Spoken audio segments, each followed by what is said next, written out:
মেয়ে লাশগুলোর কাপড় সরাচ্ছে, তারপর লাশের সাথে শারীরিক সম্পর্ক স্থাপনের চেষ্টা করছে সে। যেহেতু মেয়েগুলো মৃত লাশ, তাই বাধা দিত না। এভাবেই আমাদের জীবন কথা। ঘটনাটি 2020 সালে বাংলাদেশে ঘটে যাওয়া একটি সত্যি ঘটনা। সোহরাওয়ার্দী মেডিকেল থেকে সিআইডি পুলিশের কাছে একটা লাশ আসে। লাশের মেয়েটা আত্মহত্যা করেছিল কিছুদিন আগে। পুলিশ লাশের শরীর থেকে পাওয়া আলামতগুলো পরীক্ষা নিরীক্ষা করে দেখছিল। দেখার সময় তারা একটা বিষয় লক্ষ্য করে যে লাশের মেয়েটার যৌনাঙ্গে পুরুষের শুক্রাণু পাওয়া গেছে, মানে মেয়েটাকে ধর্ষণ করা হয়েছে। কিন্তু পুলিশ যে তথ্য পেয়েছিল সে তথ্য অনুযায়ী মেয়েটা অবিবাহিত এবং বাসাতেই আত্মহত্যা করেছিল। কেউ ধর্ষণ করার কথা না। পুলিশ ডাক্তারদের আবারও ভালো মতো পরীক্ষা করতে বলে। ডাক্তাররা পুনরায় পরীক্ষা করে দেখে পুরুষের শুক্রাণুই সেটা, মানে মেয়েটা যে ধর্ষণ হয়েছে সে ব্যাপারটা সুনিশ্চিত। পুলিশরা কিছুটা দ্বিধায় পড়ে, যোগাযোগ করে লাশের পরিবারের সাথে। মেয়েটার পরিবারের সবাইকে জিজ্ঞেস করা হয় মেয়েটাকে কি কোনোভাবে ধর্ষণ করা হয়েছিল। তারা সবাই না করে, সাথে বলে মেয়েটা বাড়িতে নিজ রুমে ফাঁসি দিয়ে আত্মহত্যা করেছিল। তারপর সবাই দরজা ভেঙে সেটা দেখতে পেয়েছে এবং মেয়েটা তখন মৃত ছিল। তাহলে এরপর মেয়েটাকে ধর্ষণ করবে কে? আর আত্মহত্যাও করেছিল পারিবারিক ইস্যু নিয়ে, অন্য কোনো কারণে না। এবারে সিআইডি পুলিশ পুরোপুরি দ্বিধাদ্বন্দ্বে পড়ে যায়। এভাবেই কেটে যায় আরও কয়েকটা দিন। পুলিশও অন্যান্য কাজে ব্যস্ত হয়ে পড়ে। এর ঠিক কয়েকদিন পর আরও দুটো লাশ আসে পুলিশের কাছে, দুটোই মেয়ের। একটা মেয়েকে হত্যা করা হয়েছিল আর অন্য মেয়েটা আত্মহত্যা করেছিল। দুটো মেয়েই ভিন্ন ভিন্ন এলাকার। কিন্তু ডাক্তাররা যখন মেডিকেল রিপোর্ট দেয় তখন পুলিশরা চমকে যায়, কেননা এই দুটো মেয়েকেও ধর্ষণ করা হয়েছে এবং দুজনের যৌনাঙ্গ থেকেও একই পুরুষের শুক্রাণু পাওয়া গেছে।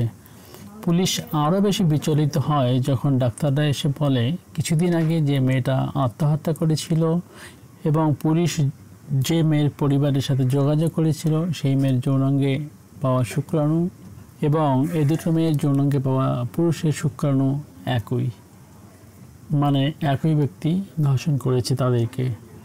কিন্তু তিনটা লাশ তো তিন জায়গার। সিআইডি পুলিশ এবার নড়েচড়ে বসে। তারা তদন্ত করার জন্য রেডি হয়।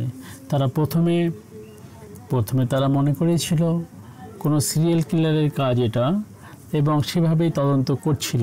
কিন্তু তদন্ত করার সময়ই তাদের কাছে আরও দুটো মেয়ের লাশ আসে, যেগুলো পারিবারিক কলহে কিংবা অন্য কেসে মারা গিয়েছিল।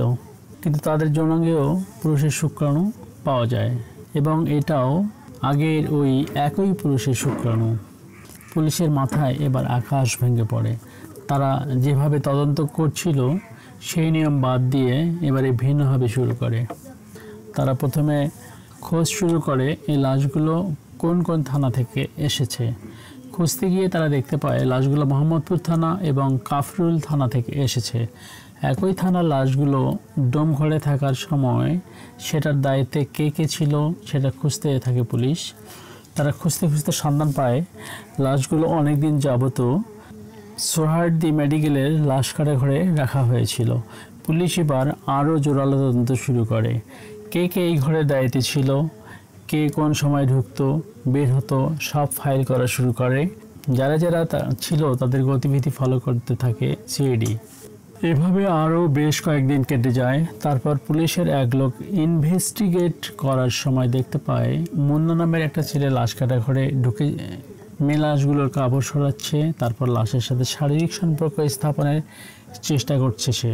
যেহেতু মেয়েগুলো মৃত লাশ তাই বাধা দিত না। এভাবেই ধর্ষণ করার পর সিআইডি পুরো টিম নিয়ে তাকে গ্রেপ্তার করে। তারপর তাকে রিমান্ডে নেওয়া হয়।